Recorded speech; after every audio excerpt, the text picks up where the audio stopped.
네, 이거는 변속기 오일 쿨러죠. 볼보 S80 2세대 D5 변속기 오일 쿨러로 지금 구매를 했는데 이렇게 맞는지는 몰라요. 차를 한번 뜯어봐야 됩니다. 엔진 오일 쿨러하고 모양이 똑같죠. 다만 엔진 오일 쿨러는 요거 두 개, 이게 방향이 좀 다르긴 한데 두 개가 있었는데, 그리고 뒤쪽에 구멍이 있었죠. 엔진 오일 쿨러는. 근데 이 변속기 오일 쿨러는 이 밑에는 구멍이 없어요.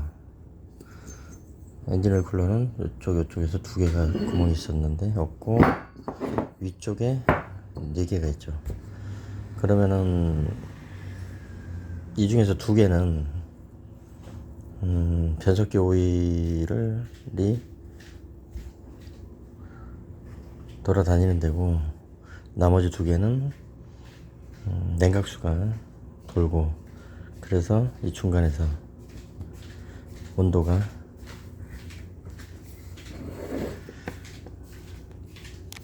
낮춰진다는 얘기죠.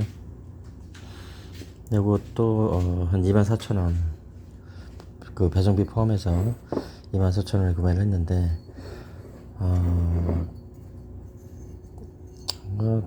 똑같은 재료 가지고 똑같이 만드는 거니까. 요거 알리에서 산 거예요. 딱히 뭐 그렇게 차이가 나고 그럴 건 없는데, 이 중국산 제품을 구매를 하다 보면 어떤 느낌이 드냐면, 재료가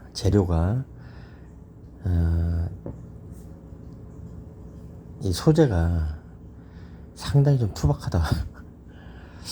상당히 투박하고, 재료가 좀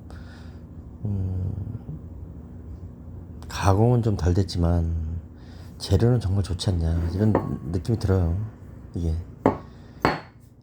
특히 이런 비철금속 같은 것도 중국이 비교적 풍부한 편이죠, 다른 나라에 비해서.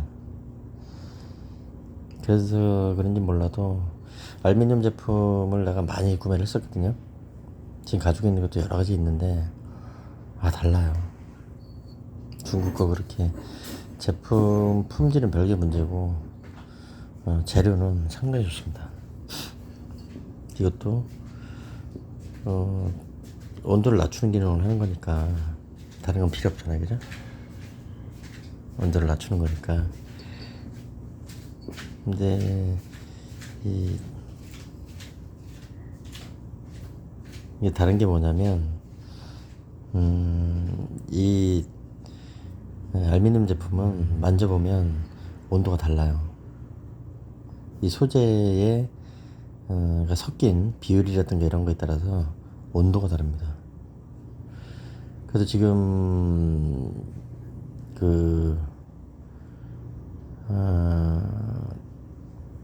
엔진룸 내부에 방음 방열판이 있죠.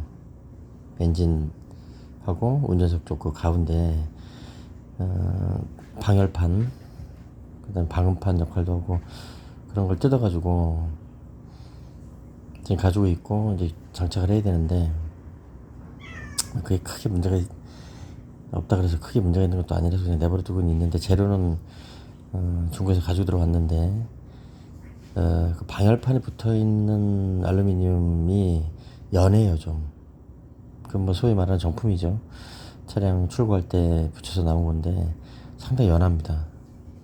손으로 이렇게 휘어도 잘 휘어질 정도로 연해요, 아주. 그런데 그게 방열판이라면 이렇게 만져보면은 온도가 그렇게 낮지 않아요.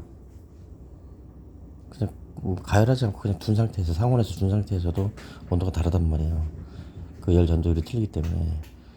그걸 만져보면 차갑게 느껴지긴 하는데, 중국에서 알루미늄판 수입해서 구매해서 가지고 들어온 거 보면 좀 두꺼워요. 그리고 그렇게 연하지 않아요. 두께가 더 두꺼우니까. 그리고 알루미늄 성분도 조금 다를 수 있죠. 근데 차갑습니다. 상당히 온도 차이가 많이 나요. 표면 온도 차이가. 뭐 방열판을 하려 그러면은 글쎄, 일단은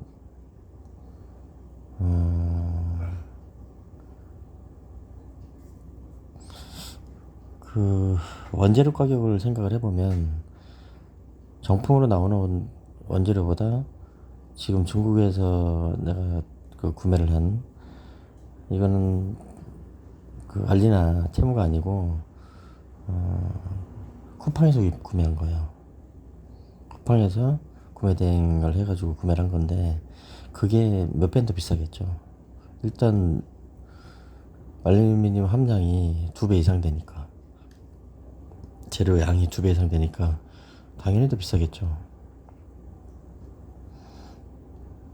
근데 이제 가공하기가 좀 어려워서 그런데, 그래서 그 함석이나 뭐 얇은 철판 같은 거 이런 거 비철금속 오릴 수 있는 가위도 준비를 다 해놨고, 그렇게 해서 이제 가공을 해서 붙일 건데, 어찌됐든 간에 지금 중국에서 들어오는 제품들 보면 재료는 상당히 좀 아낌없이 재료는 좋아요.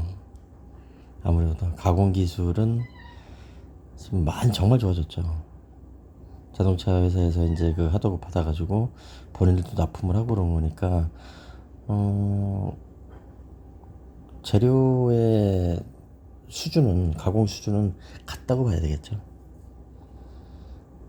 그럼 하청 받아가지고서 본인들이 작업한 거 상표만 안 붙이고 그대로 파는 거기 때문에, 그 자동차 회사하고 계약을 맺을 때 그런 조건들이 있습니다.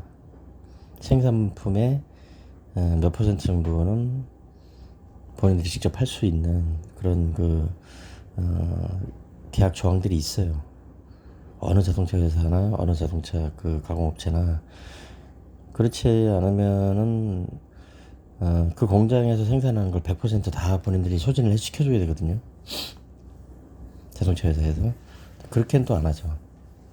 한 군데 그 하청업체에다가 100%다 줘버리고 그걸 다 구매를 해가서 소진을 해줄 것 같으면은 그거 불안정해가지고 문제가 생기지 않습니까? 하청업체가 여러 가지 이유로 생산에 문제가 생기면은 자동차 자체를 출고를 못 하잖아요. 그 위험 부담이 너무 크기 때문에 분산시키거든요. 하도급업체를 여러 군데를 분산시킵니다. 많을 경우에는 뭐 7군데, 뭐 10군데까지도 분산시켜요. 동일한 부품에 대해서. 그러다 보면은 이제 그 하도업체에서 총량, 본인들이 생산할 수 있는 최대치의 양을 자동차 회사에서 다 구매를 못 해주는 경우들이 태반이죠. 그러다 보니까 남는 양에 대해서는 자동차 회사의 상표를 부착하지 않고 그야말로 애프터마켓에서 팔 수 있는 이런 그 조건을 부과를 하죠. 그래서 중국에서 나오는 제품이라고 해서 뭐 저 품질이 떨어진다거나 그러기는 어려워요. 요즘 같은 때는. 그리고 근데 이제 자동차 회사에 납품을 하지 않고 그냥 모양만 비슷하게 만들어서 팔고 이런 데도 있을 수 있거든요. 부품 중에도 중요 부품들 아닌 것들은 뭐 그런 경우들이 있어요. 그런 경우 같은 경우에는 그런 거는 오퍼나 그다음에 중간에 판매하는 사람들이 문제가 있는 거죠. 그게 하자가 있는 좀 품질이 떨어진다거나 규격이 맞지 않는다거나 이렇게 하자 있는 물건이라는 걸 뻔히 알면서도 판매를 하는 거죠. 그 판매를 하는 회사에서 그야말로 뭐 땡처리 하다시피 물건을 받아다가 갖다 파는 애들도 있어요. 알리나 테무나 뭐 이런 데도 있고, 그리고 알리바바에도 그런 애들 있습니다. 내가 확인한 거예요. 그거는 중고품 같은 거 이런 거, 그러니까 신품 사진 올려놓고 영상 올려놓고 막상 구매하겠다 그러면 알리바바에서 그런 일이 있었는데, 중고 제품을 지들이 거래하는 거에 한 20배 정도 가격을 더 받아서 내놔요. 정말 쌍놈들이죠. 그런 애들도 있어요, 중국 애들. 버젓이 자동차 부품 생산 회사라고 뭐 경력이 뭐 10년 됐네, 20년 됐네, 30년 됐네 그렇게 올려놓고 그래서 쓰레기 주워다가 그거 팔려고 그러고 장난을 하는 애들이 있어요. 근데 이제 그런 경우들 외에는 그런 경우가 그렇게 많지는 않고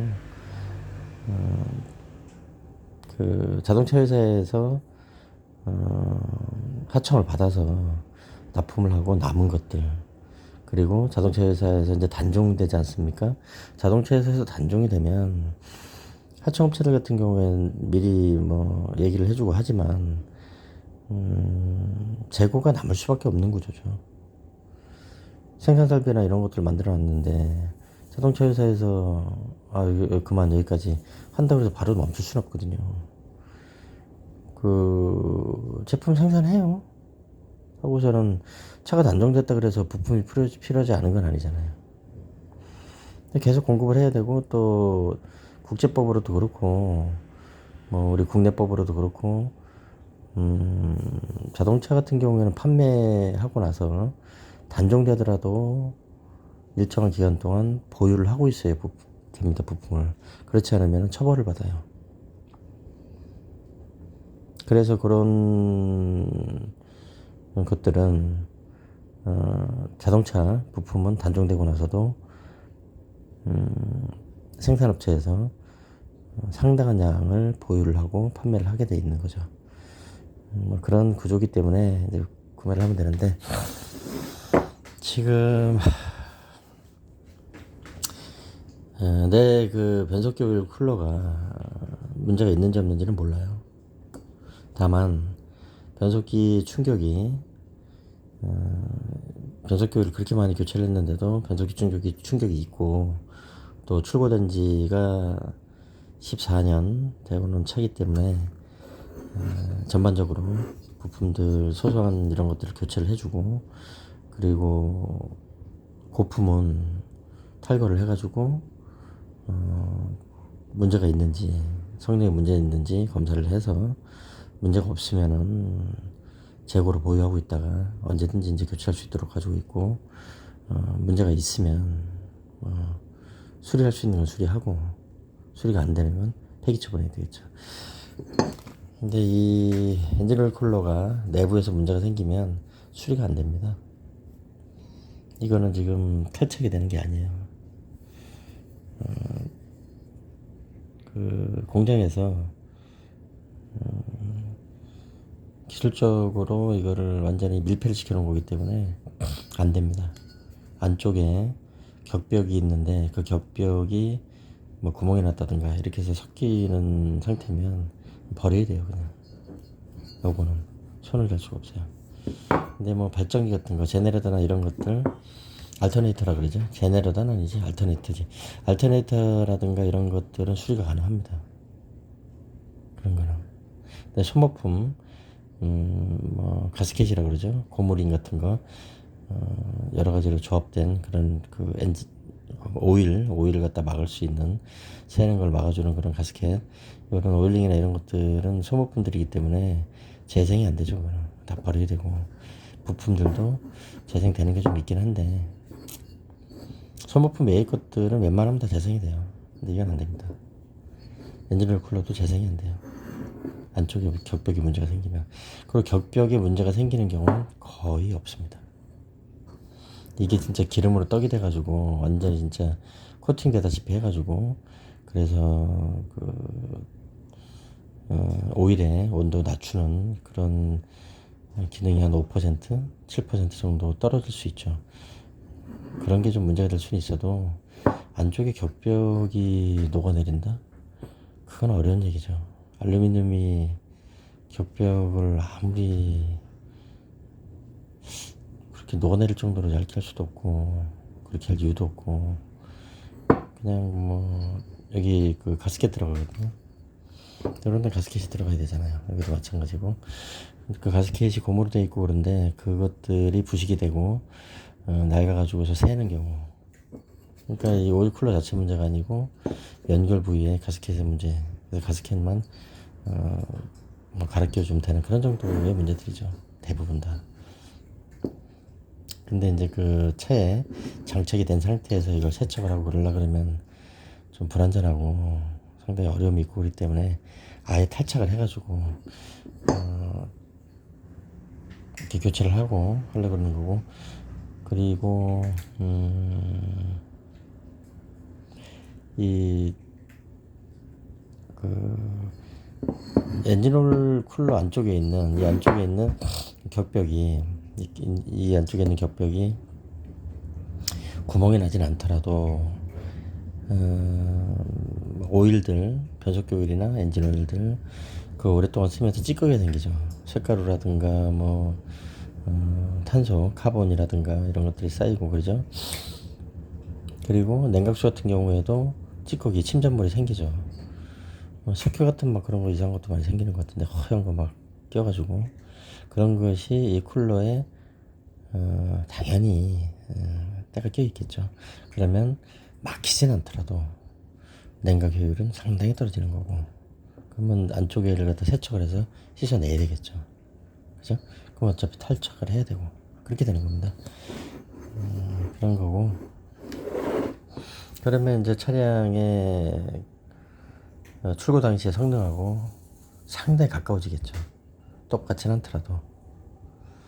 그래서 변속기 오일 쿨러도 웬만한 차에는 다 붙어 있죠. 사실 변속기 오일 쿨러가 필요한지는 모르겠는데 다 붙어 있으니까 웬만한 거는. 그리고 이게 국산, 이게 그 센터에서 정품으로 구매할 때는 가격이 한 10배 뛰죠. 일단 10만원 이상.